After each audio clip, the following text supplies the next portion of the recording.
আমি হযরতে ওমরের আদর্শকে ধারণ করি, আমি তার রাজনীতিকে ফলো করি, আমি ওমরের মানুষের পক্ষে দাঁড়ানো, পাশে দাঁড়ানো, সেটাকে আমি ধারণ করি। আমার ধারক বাহক যদি কেউ থাকে, তাহলে এই রাজনীতির ময়দানে একমাত্র হযরত ওমর থাকবে।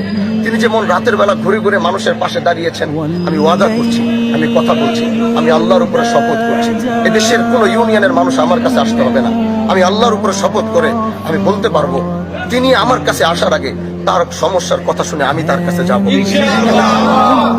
আমার রাতের বেলা ওমর কাদের ভিতরে রাতের বেলা গমের বস্তা, আটার বস্তা উঠাইছে। আমি হয়তো গমের বস্তা, আটার বস্তা উঠাইতে পারবো না, কিন্তু আমি নিয়ত করেছি আমি একটা পিক আপ নিবো, ওই পিক আপের ভিতরে খাবার দাবার থাকবে, ওইটা নিয়ে আমি রাতের বেলা ঘুরবো। আজকে কে খাই নাই রাতের বেলা, কে অনাহারে ঘুমাচ্ছে, আমি আগের থেকে খবর নিয়ে তার পাশে যাব, তার পক্ষে কথা বলবো। কে ভাই ভাই জায়গা জমি নিয়ে ঝামেলা করছে, তার যেন আমার কাছে আসতে হয়, আমি আগে ইনফরমেশন নিব, আমি তার কাছে গিয়ে ওই রাতের বেলা ওইখানে বসে আমি তার সাথে তার সমস্যা সমাধান করব। এরকম এক চাওয়া আমাদের। আমি জানি আমি কতটুকু পারবো, আমার আল্লাহর উপরে বিশ্বাস এবং আমার ইয়াকিন আছে।